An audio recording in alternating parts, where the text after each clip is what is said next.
So the common misconception about foldable smartphones is that the cameras on the phone is not as great as their flagship devices. Now, while I had no issues and I love the camera performance on the Samsung Galaxy Z Fold 3, let's see how well the Samsung Galaxy Z Fold is when it comes to the camera performance, since it has some great updates on the lenses.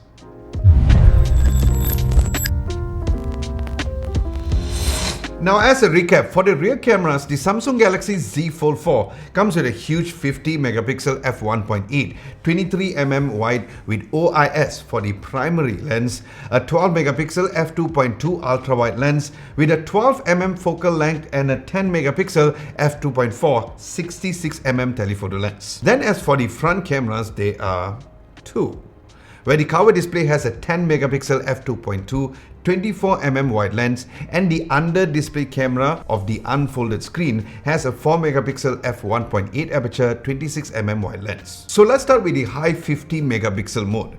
As seen in these images, the photos look very sharp and properly detailed, and I love how there's so much of information kept in the darker shades area towards the bottom left where the shadows of the buildings are. But keep in mind that we are looking at an average file size of 12 to 14 megabyte per image, depending on the environment that you're taking a shot. Now, as for the main lenses, the pixel bin photos as predicted. Everything from the dynamic range and the overall details and the highlights and shadows were perfectly balanced when using the main photo mode on this lens. Now, what's sweet is that since it has a dedicated telephoto lens, hence you can optically zoom up to 3 times or using the 66mm focal length. And I have to say that the 10 times zoom in images look very nice even though it's zoom in digitally.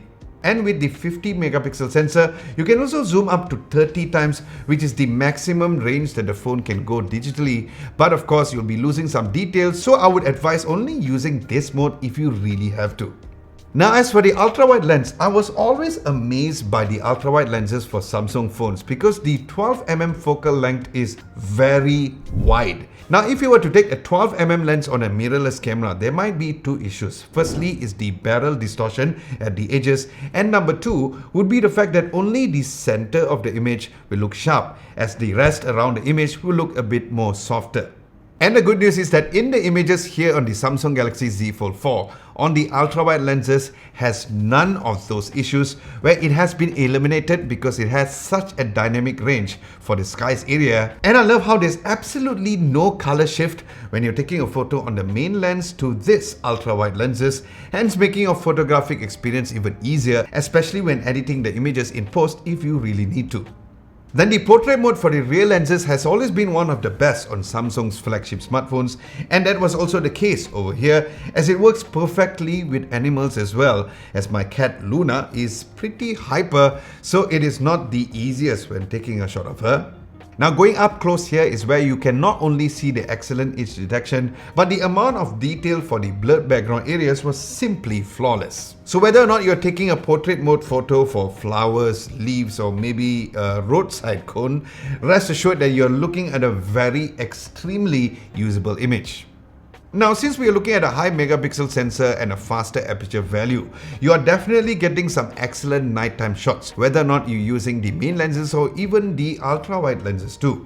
And I have to say that I do appreciate the fact that the skies are more color accurate in black instead of being forced to become more bluish, which other smartphones tend to do, where the overall balance of the shadows and highlight was also excellent with barely any noise in the images. And if you're one of those people who love to take selfies at night, well, the good news is that you are really going to have some great images on this particular phone, especially on the portrait mode using the cover display selfie camera. Now, switching over to the daytime shots, since there are a total of 3 ways for you to take a selfie, I have decided to try all of them out. Now, the first way would be using the cover screen's camera, and as expected, it looked really nice with excellent skin tones and one of the best edge detection for a front camera portrait shot. And if you're looking to step up the quality of your selfie images, well, the good news is that you can use the rear camera in another selfie mode, where, as the name suggests, it will be using the high quality rear lenses in the selfie mode when you unfold the screen and turn the phone around. And just take a look at how superb these selfie images are.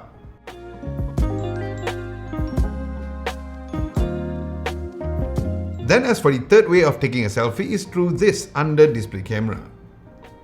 Can't see it, right? Now, the common complaint on the previous generation is that it was too soft and blurry. However, with the latest software image processing, the images turn out very usable compared to the previous Z Fold 3. Then finally, let's talk about the video recording, as the rear camera can record up to 8K 24 frames per second and the front cover screen can record up to 4K 60 frames per second, a resolution that other Android smartphones does not do except Google phones. Now, starting from the ultra-wide video footage, it was excellent during the day with great details and once again no fisheye effect or barrel distortion during this video mode. And what's great is that although the ultra-wide lenses does not have OIS, but the video footage was highly stabilized as well. Then the video footages on the main lenses were amazing. And it had a gimbal-like stabilization even without turning on Samsung's Super Steady mode. And if you're taking videos at night, you'll find that the quality of the main lenses will perform better compared to the ultra-wide lenses, but still, the ultra-wide shots during at night, when it comes to video, still look very great and usable indeed.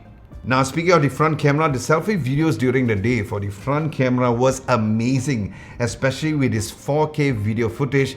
The stabilization was super nice, making the phone perfect for vlogging, especially with this thinner form factor when using this particular folded way of using the cover screen as a selfie video. So with this dedicated camera review, it clearly shows that Samsung is taking their foldable smartphones even more seriously this year, because they've come up with some high quality cameras that indeed rivals other foldable smartphones, besides their amazing software features that I'll be covering in detail very soon.